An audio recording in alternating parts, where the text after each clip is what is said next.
예수님의 예루살렘 입성이다 하는 이런 제목이 되겠습니다. 우리가 이제 교회력으로 보면은 오늘이 종례주일이다 이렇게 말하죠.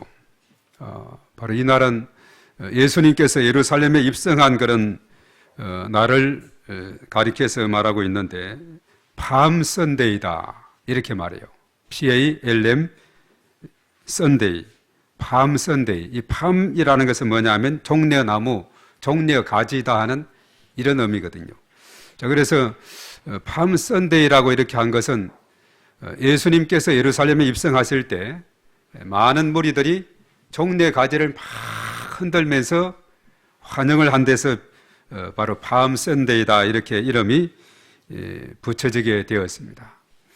그래서 이제 교회가 이제 절기가 보면 이제 해마다 이렇게 쭉 진행이 되는데 성탄절부터 이제 쭉 이렇게 지나오면서 사순절의 기간을 거치고 마지막 이제 주간이 고난 주간이 시작되는 그 날이 바로 오늘 종례주일이고, 그리고 다음 주일은 부활절이 되고, 이것이 이제 사실 해마다 계속 반복이 되고 있죠.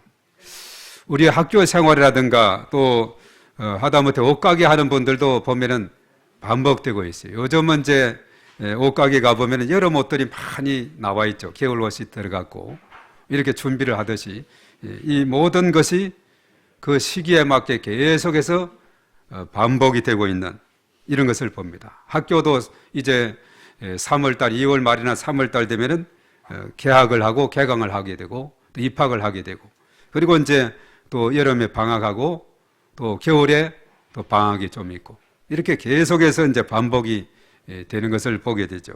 그래서 이것을 잘 알면 전체적으로 이해를 할 수가 있어요. 요즘 이제 산에 가보면은 올해는 벚꽃이 10일 내지 한 2주가 먼저 피었다 그러죠. 안양천에 저 보면 충현 저 아래쪽에 보면은 이 역세권에서 그 건너편에 벚꽃나무가 원래는 이 벚꽃 축제가 다음 주, 이번 주 말이나부터 시작을 하려 했는데 바로 요즘에 한창 피어 있다고 이렇게 거기에 사는 분이 뭐 사진도 찍어서 이렇게 올리고 하는 걸 보게 돼요. 하여튼 시기는 약간 당겨지고 늦춰질 수는 있지만은 해마다 이맘때가 되면은 또 벚꽃이 남쪽에서부터 피어서 온 산천이 아름다운 꽃들로 이렇게 피어 있는 이런 모습을 보게 되죠. 그래서 그때마다 이렇게 계절이 반복이 되듯이 이 절기도 반복이 되는데, 자, 이번 주일은 종례주일이다 이렇게 말을 하고 있어요. 자, 예수님께서 이제 예루살렘 입성하실 때 많은 무리들이 종례가지를 흔들면서 환영을 했는데, 너무나 기뻐서 환영을 했는데 환호를 질렀어요. 호산나 외치면서 이렇게 환영을 했는데, 그러나 예수님의 마음은 그렇게 기뻐하지는 않고 마음의 찹찹함과 무거운 마음이 그의 마음을 짓누르게 되었습니다. 왜냐하면은 이 무리들이 처음은 예수님을 기쁨으로 환영을 하지만은 얼마 가지 않아서 예수님을 향해서 십자가에 못 박아야 된다고 그렇게 외치는 무리들의 모습을 보게 돼요.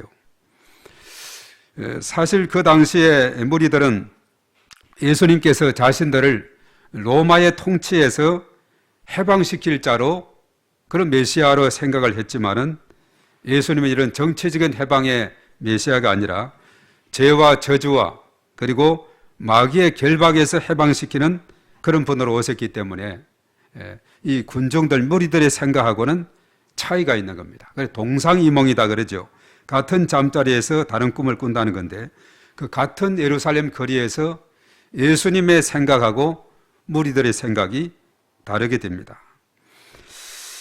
예수님께서 예루살렘 입성한 것은 갑자기 생긴 것이 아니에요. 이것은 넓게 보면 하나님의 큰 구원의 계획 속에 이미 세워져 있는 예언의 성취다라고 말하게 됩니다. 예수님의 탄생과 그의 생애와 사역, 십자가와 부활, 성천, 성령 강림, 다시 오심과 이 땅에 오셔서 통치하고 다스리심에 대한 이런 예수님의 일대기가 쭉 이렇게 계획이 되어 있는데, 그래서 그렇습니다. 하나님께서는 미리 택하신 선지자들에게 미리 예고하지 않고는 행하심이 없다 이렇게 말하고 있어요. 예수님의 오늘 이 본문에 쓰였던 예루살렘 입성이라든가 또 나중에 보면 나귀 새끼를 타고 가는 거라든가 또 사실 그 나귀의 주인이 아낌없이 예수님께 내어드리는 이런 모든 일이라든가 이것이 갑자기 그냥 생긴 것이 아니라 다 미리미리 예언이 되어 있고 예고가 되어 있었다는 겁니다. 우리가 아모스 3장 7절에 보면 이렇게 말해요. 주 여호와께서는 자기의 비밀을 그 종 선지자들에게 보이지 아니하시고는 결코 행하심이 없으시리라. 미리 각 선지자들에게 다 보여주시는 겁니다. 그래서 요한계시록 10장 7절에도 일곱째 천사가 소리내는 날 그의 나팔을 불리고 할 때 하나님이 그의 종 선지자들에게 전하신 복음과 같이 하나님의 그 비밀이 이루어지리라 하시더라. 그렇게 말했거든요. 그리고 요한계시록 22장 6절에도 그랬습니다. 그의 종들에게 반드시 속히 되어질 일을 보이시려고 그의 천사를 보내셨다라고 말씀하고 있죠. 자, 그런 의미에서 볼 때 오늘 이 본문의 말씀은 우리가 예루살렘 입성에 대한 예수님의 말씀을 그동안에 해마다 이렇게 많이 듣곤 했습니다만 오늘은 조금 다른 각도로 이것을 살펴보고자 하는데 바로 예수님의 예루살렘 입성과 나귀를 타시고 입성하는 장면이라든가 나귀 주인의 아낌없이 헌신하는 이 모든 것이 미리 예언이 되어 있다는 이런 관점에서 오늘 살펴보고자 합니다. 이것이 갑자기 이루어진 그런 적흥적인 일이 아니라 미리미리 다 예고가 된 거다 하는 겁니다. 우선 첫 번째로 예수님의 예루살렘 입성을 보면은 오늘 28절에 나옵니다만은 자, 오늘 예루살렘 올라가는 장면이 나오죠. 오늘 28절을 한 번 더 읽어봅니다. 다 같이 시작. 예수께서 이 말씀을 하시고 예루살렘을 향하여 앞서서 가시더라. 예. 자, 예수님께서 예루살렘을 향해서 앞서 가시는 이 장면이 오늘 28절 본문에서 소개되고 있죠. 자, 이것은 그냥 갑자기 예수님께서 적극적으로 계획해서 간 것이 아니라 우리가 이제 보면은 이렇게 예루살렘 입성에 대한 것이 미리 예고가 됐는데 예수님의 순환 예고가 보통 3번이고 마태복음에서는 4번 이렇게 예고를 했어요. 우리가 이제 오늘은 낮 시간은 간략하게 살펴보고 오후에는 그 본문들을 다 읽어보고자 하는데 자, 예수님의 순환 예고가 첫 번째는 어디서 있었느냐 하면 가이사랴 빌립보 가이사랴에서 예고를 했는데 우리가 마태복음 16장 21절에서 22절의 말씀에 보면은 이제 영상으로 돌리면 되겠어요. 자, 거기에 보면 이때로부터 예수 그리스도께서 자기가 예루살렘에 올라가 장로들과 대제사장들과 서기관들에게 많은 고난을 받고 죽임을 당하고 제3일에 살아나야 할 것을 제자들에게 비로소 나타내시니 바로 가이사랴 빌립보에서 예루살렘 앞으로 올라가서 장로들, 대제사장, 서기관들에게 많은 고난을 받고 죽임을 당하고 제3일에 살아나게 될 것이다. 바로 순환예고, 첫 번째 순환예고가 바로 이 가이사랴 빌립보에서 있었다는 겁니다. 자, 거기에 보면 베드로가 그랬죠. 사람들이 나를 누구라 하느냐 했을 때 들어는 엘리야, 예레미야 선지자 중에 하나라 합니다. 너희는 나를 누구라 하느냐 했을 때 주는 그리스도시요 살아계신 하나님의 아들이시니이다.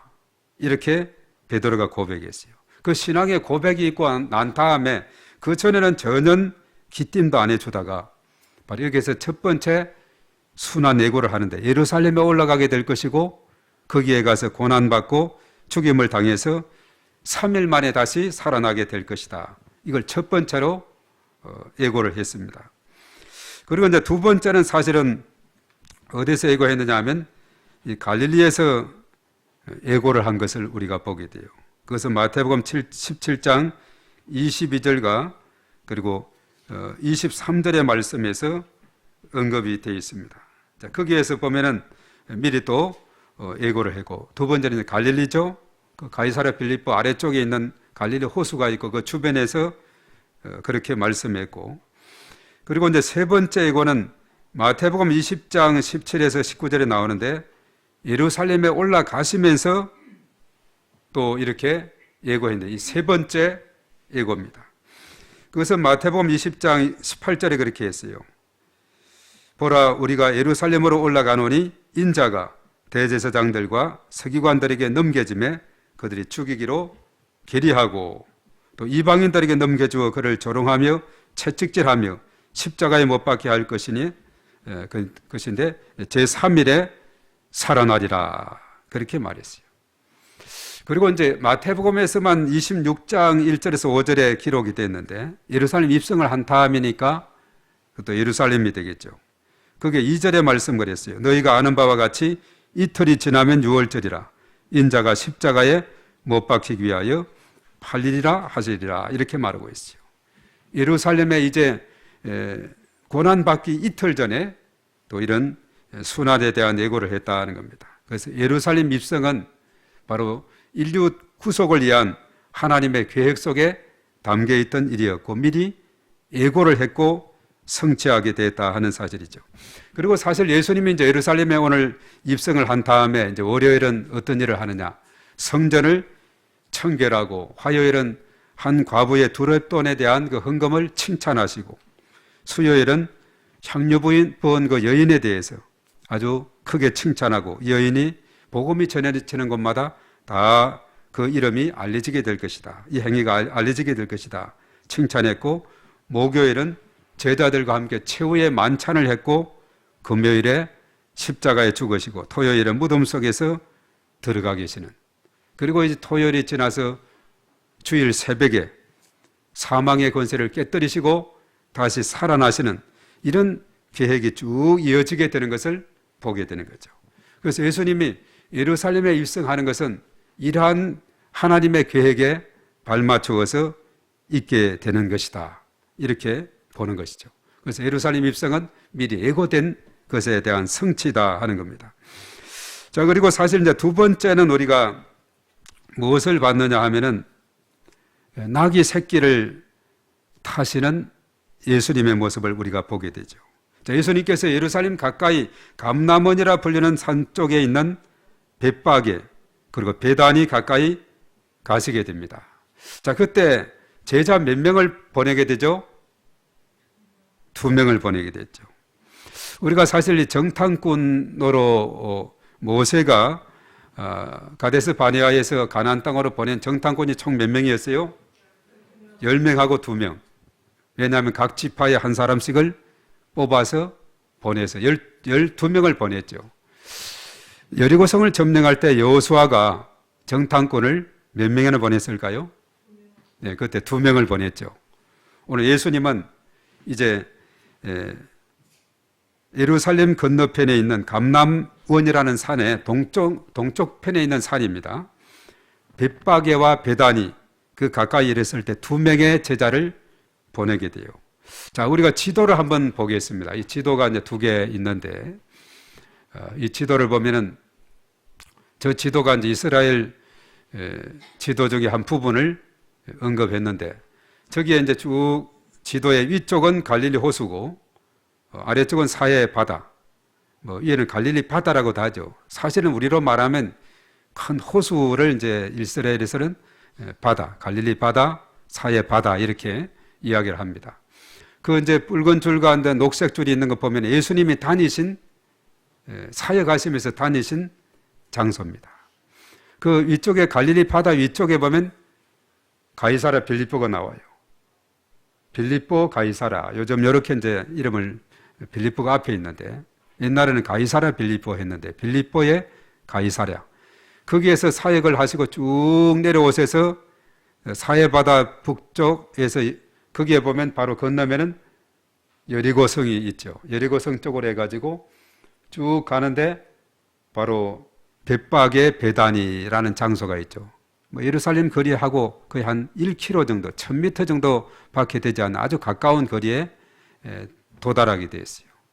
자, 거기에 예수님께서 도달하게 됐는데 그 다음 그림을 또 한번 볼까요? 조금 더 크게 이제 되어 있는 겁니다. 저기 보면 이제 사해 바다에서 그리고 이제 벳바게 베다니 이 지점에 도착해서 예수님이 이제 예루살렘에 들어가셔야 되는데 한 1km 정도 가야 되는 그런 거리인데 여기서 맞은편 마을로 2 제자를 보내게 됩니다. 오늘날에도 성지 순례 가면 저 마을에 가면은 어린 소년이 이 나귀 새끼를 타고 있으면서 관광객들에게 사진을 찍어요. 왜냐하면 기념으로 찍어요. 그거 타고 있는 아이 찍어도 돈 내야 됩니다. 찍어도. 그래서 얼마나 동작이 빠른지 몰라. 아이가, 소년이 아주 앞뒤로 막 그냥 저쪽 쳐다보자고 탁 찍으면 언젠가 쳐다보면서 돈 내라는 거예요. 돈 줄 테니까 정식으로 내가 이제 찍자. 그 옆에서 이제 서서 찍기도 하고 바로 또 이렇게 찍기도 하고. 그 당시에는 1달러를 줘야 했어요. 한번 찍는. 그러니까 그 아이는 딱 나귀 새끼만 타고만 있으면 관광객들이 그냥 사진 찍을 때마다 수입이 그 짭짤하게 되죠. 예수님 때문에, 그 소년은 예수님 때문에 나귀 새끼 한 마리 딱 몰고 오면은 얼마나 그 수입이 있는지 모릅니다. 바로 그 베다니 벳박이, 그 지역이 바로 나귀 새끼를 구한 장소가 돼요. 이제 다시 영상으로 돌아옵니다. 두 명의 제자를 맞은편 마을에 보내면서 예수님이 하신 말씀이 있어요. 뭐라고 했는지 오늘 30절의 말씀에, 자, 뭐라고 했는지 그것도 한번 볼까요? 30절에 다 같이 시작. 이르시되 너희는 맞은편 마을로 가라. 그리로 들어가면 아직 아무도 타보지 않은 나귀 새끼가 매어 있는 것을 보리니 풀어 끌고 오라. 자세하게 이 말씀을 한번 보세요. 맞은편 마을로 가면은 아직 아무도 타보지 않은 나귀 새끼가 매여 있는데 그냥 풀어 끌고 오라는 겁니다. 풀어 끌고 오라. 그래서 예수님께서 나귀 새끼를 타야만 하는 그런 이유가 있기 때문에 그래요. 나중에 살피겠습니다만은 그 나귀 주인이 있지 않겠어요? 주인에게 허락도 안 받고 주인에게 값도 안 치르고 그냥 끌고 오라는 겁니다. 예수님은 나귀 새끼를 타야 하는 그런 계획이 그에게 있기 때문에 그래요. 자, 이것은 우리가 보면은 예수님께서 이제 그 끌고 온 나귀 새끼 위에 타시고 예루살렘을 입성을 하게 되시는데, 우리가 스가랴 9장 9절의 말씀에 보면은 나귀를 타고 입성하시는 것은 스가랴 선지자가 이미 예언을 했습니다. 이 스가랴 선지자는 사실은 예수님 오시기 전에 BC 520에서 515년 사이에 활동했으니까 포로기 이후에 활동한 선지자인데, 적어도 500년 전에 활동한 이 선지자인데, 그가 예수님의 예루살렘에 입성을 할 것이고 그때 타고 갈 짐승 이름까지 다 정확하게 기록했는데, 이 스가랴 9장 9절의 말씀에 시온에 따라 크게 기뻐할지어다, 예루살렘에 따라 즐거이 부를지어다, 보라 내 왕이 내게 임하시나니 그는 공의로우시며 구원을 베푸시며 겸손하여서 나귀를 타시나니 나귀의 작은 것 곧 나귀 새끼니라. 나귀 새끼를 타고 입성을 하게 될 것이다. 그렇게 말씀을 했어요.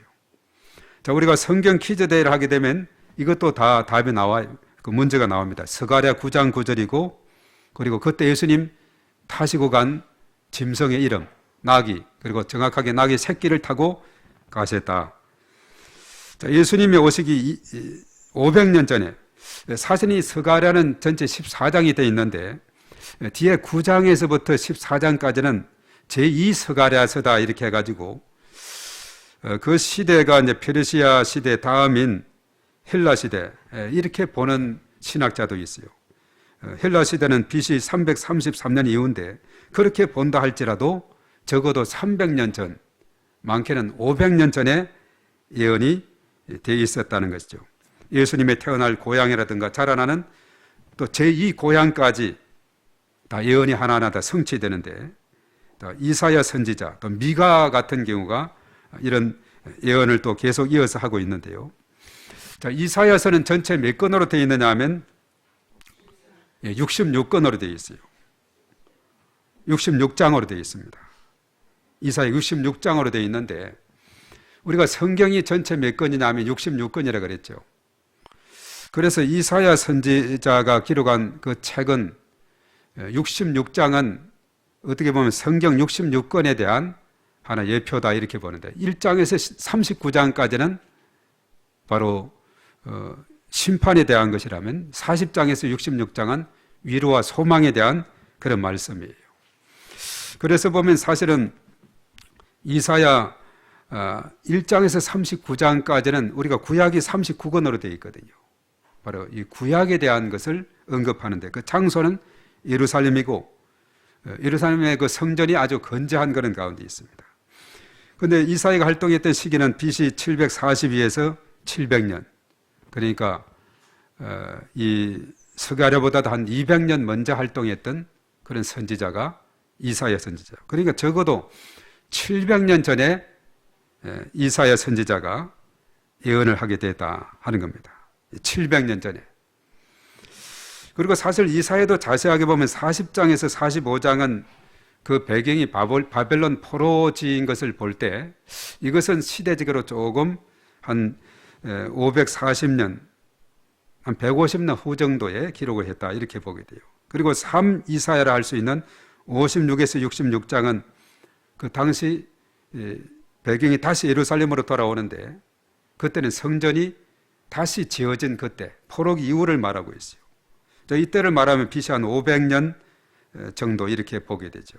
이사야가 워낙 장수가 많기 때문에 시대별로 예루살렘에서 다시 바벨론 포로지에서 다시 돌아와서 예루살렘으로, 이것은 뭐냐면 성전이 건재했고 바벨론 포로지에 갔을 때는 성전이 파괴되고 예루살렘 성이 파괴되었고 다시 예루살렘에 돌아왔을 때는 성전이 재건되었던 이런 상황들이 있는 걸 보면은 거기 안에서도 이 시간적인 차이가 있는 걸 보게 됩니다. 그래서 적어도 그래도 500년에서 700년 전에 이사야가 예언을 했던 그런 부분인데 그것이 뭐냐면 동정녀 탄생에 대한 이사야 7장 14절에 그랬어요. 그러므로 주께서 친히 징조를 너희에게 주실 것이라. 보라, 처녀가 잉태하여 아들을 낳을 것이요 그 이름을 임마누엘이라 하리라. 이 말씀이 예언이 된 거예요. 이것은 마태복음 1장 22절 23절에 그랬습니다. 이 모든 일이 된 것은 주께서 선지자로 하신 말씀을 이루려 하심이니 이르시되 보라, 처녀가 잉태하여 아들을 낳을 것이요 그 이름을 임마누엘이라 하리니 이를 번역한즉 하나님이 우리와 함께 계시다, 이런 의미거든요. 그리고 사실 이사야 같은 경우는 53장은 고난장이라 그럽니다. 그게 4절에서 6절에 보면 그는 실로 우리의 질고를 지고 우리의 슬픔을 당하였거늘 우리는 생각하기를 그는 징벌을 받아 하나님께 맞으며 고난을 당한다 하였노라. 그가 찔림은 우리의 허물 때문이요 그가 상함은 우리의 죄악 때문이라. 그가 징계를 받음으로 우리가 평화를 누리고 그가 채찍에 맞음으로 우리가 나음을 입었도다. 우리는 다 양 같아서 그릇 행하여 각기 제 길로 갔거늘 여호와께서는 우리 무리의 죄악을 그에게 담당시키셨도다. 고난에 대한, 이번 주간이 이제 고난 주간이 오늘부터 시작이 된다 그랬지 않습니까? 내일 새벽부터 고난 주간 새벽 기도가 시작이 되는데 이 고난의 메시지가 이사야 53장에 기록이 되어 있고 그것이 그대로 성취가 되는 것이죠. 참 놀랍지 않습니까? 그리고 사실 미가 선지자를 통해서 또 놀라운 일들이 벌어지게 됩니다. 물론 예수님의 이제 나사렛 예수라는 이름도 예수님이 태어나고 애굽으로 피난 갔다가 다시 유대 땅에는 헤롯이 죽었다고 해서 왔는데 아켈라오가 그 아들이 통치하기 때문에 위험하다 해서 저 북쪽 외갓집 마을 나사렛에서 자라나게 되죠. 그래서 나사렛 예수다 하는 이런 이름까지 생기게 되었고, 그리고 태어날 장소는 미가서의 5장 2절. 이 미가는 이사야보다도 조금 젊은 동시대 사람입니다. 722에서 701년 BC 그때 활동을 했으니까 이사야는 741로 보니까 조금 젊은 동시대 사람이 미가인데 미가 5장 2절에 그렇게 말합니다. 예수님이 태어날 장소를 예언했어요. 베들레헴 에브라다야 너는 유다 족속 중에 작을지라도 이스라엘을 다스릴 자가 내게서 내게로 나올 것이라. 그의 근본은 상고의 영원에 있느니라. 이렇게 말씀했거든요. 그러니까 예수님이 나귀 새끼를 타는 거, 그의 동정녀 탄생, 베들레헴에서 탄생, 나사렛에서 자랄 것, 이 모든 것이 다 예언이 되었던 부분이 성취가 됐다 하는 겁니다. 그리고 마지막 세 번째로 생각할 것은 뭐냐면 나귀 주인의 섬김입니다. 2명의 제자를 맞은편 마을에 보냈죠. 아직 아무도 타보지 않은 나귀 새끼가 매 있을 것인데 풀어 끌고 오라. 문제는 나귀 주인이 왜 풀어가? 왜 나귀를 풀어가? 이렇게 하면 어떻게 할 거냐? 그 대답까지 예수님께서 가르쳐 주었어요. 뭐라고 했습니까? 다 같이 주가 쓰시겠다. 주가 쓰시겠다 이렇게 하기만 하면은 그 주인이 아낌없이 나귀 새끼를 내준다 이렇게 말하고 있어요. 그래서 보냄을 받은 제자들이 가서 그 말씀대로 나귀를 만납니다. 그 나귀 새끼를 푸는데 주인이 갑자기 나타났어요. 왜 나귀 새끼를 푸느냐? 자, 오늘 32절, 33절을 우리 한번 읽어보겠습니다. 자, 이거 아까 우리가 암송했던 부분이 33절이죠. 다 같이 시작. 보내심을 받은 자들이 가서 그 말씀하신 대로 만난지라. 나귀 새끼를 풀 때에 그 임자들이 이르되 어찌하여 나귀 새끼를 푸느냐. 예.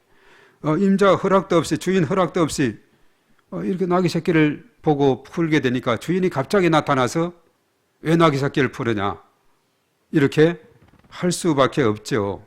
어느 주인이 가만히 있겠어요? 내가 주인이라도 그러겠다. 예. 왜 나귀 새끼를 푸느냐 이렇게 했을 때 자, 뭐라고 대답했느냐. 그 다음 34절에 다 같이 시작. 대답하되 주께서 쓰시겠다 하고. 예. 주께서 쓰시겠다 하니까 아무 소리 없어요. 그 다음에 35절입니다. 그것을 예수께로 끌고 와서 자기들의 겉옷을 나귀 새끼 위에 걸쳐놓고 예수를 태우니. 예. 자, 이 모든 것 다 같이 다 주님께서 알고서 다 말씀을 미리 하셨어요.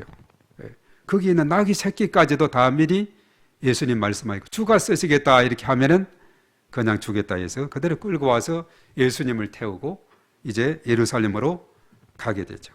이 말씀이 다 성취된 겁니다.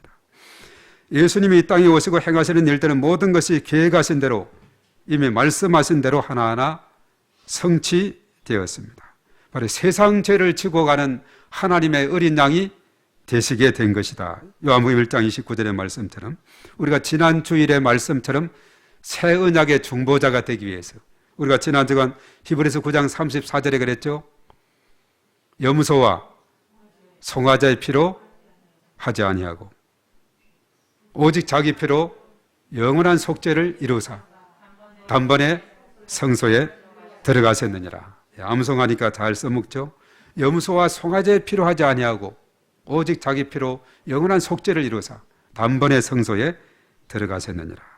예, 이것을 이루기 위해서 그렇게 된 겁니다. 오늘 종례주일을 맞이해서 예수님께서 하나님의 계획대로 예루살렘에 입성하셔서 고난의 잔을 마셔야 하는 참담한 발걸음을 내디딘 것입니다. 자, 무리들은 환호하지만 며칠 가지 않아서 십자가에 못 박아야 된다고 외쳤어요.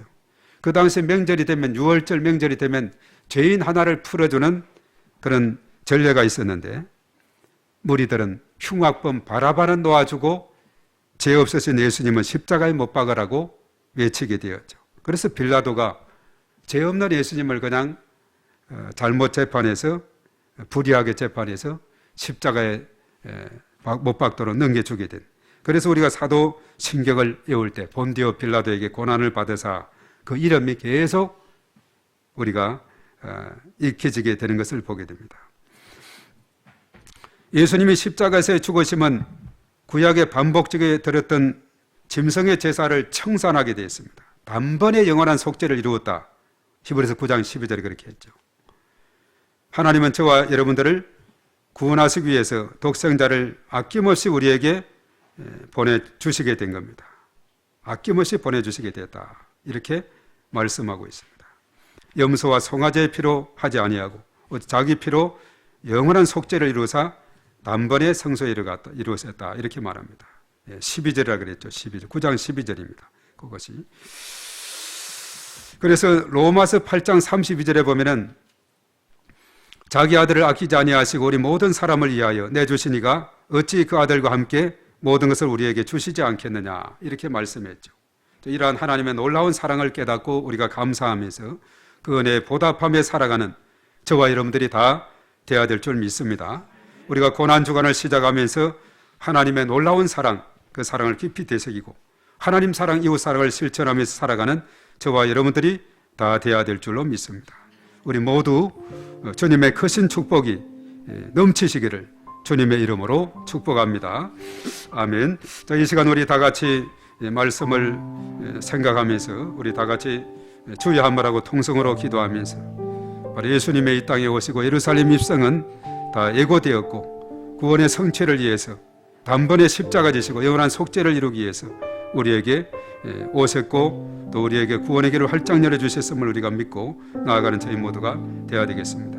우리 다 같이 주여 한번 외치고 하나님 앞에 간절히 기도하며 나가도록 하겠습니다. 주여, 살아계신 하나님 아버지, 하나님의 사랑을 진심으로 감사를 드립니다. 저희 시간 하나님께서 함께 하시고 하나님의 놀라우신 은총으로 함께 하시고 성령의 기름 부으심으로 충만하게 아버지 하나님 인도하여 주시옵소서. 오 주님을 찬양합니다. 하나님의 이름을 높여드립니다. 하나님께서 영광 받으시고 주의 놀라우신 권능으로 역사하여 주시옵시고 충만함으로 아버지 하나님 인도하여 주시옵소서. 오 주여 믿습니다. 아버지 함께 하시고 인도하시고 성령의 기름 부으심 충만하심으로 하나님의 크신 은총 아래 아버지 하나님 인도하여 주시옵기만을 주여 간절히 바라옵고 원하옵나이다. 오 주여 믿습니다. 주여 주님 이 시간 인도하시고 하늘의 문을 활짝 열어주셔서 주의 권능의 말씀으로 충만함으로 아버지 하나님께서 은총을 베풀어 주시옵소서. 바로 예수님께서 이 땅에 오셔서 이제는 염소와 송아지에 필요하지 않고 자기 피로 영원한 속죄를 이루사 단번에 성소에 들어가심으로 영원한 속죄를 이루게 되었습니다. 이제 예수 그리스도 믿음으로 우리가 구원받게 되었고 영생을 얻게 되었음을 우리가 믿고 감사하며 나가는 저희 모두가 되게 하여 주시옵소서. 오 주님을 찬양합니다. 역사하십니다. 주님 감사합니다. 예수님의 예루살렘 입성은 세상 죄를 지고 가는 하나님의 어린 양이 되어 우리에게 구원의 은총을 베풀기 위한 길이었습니다.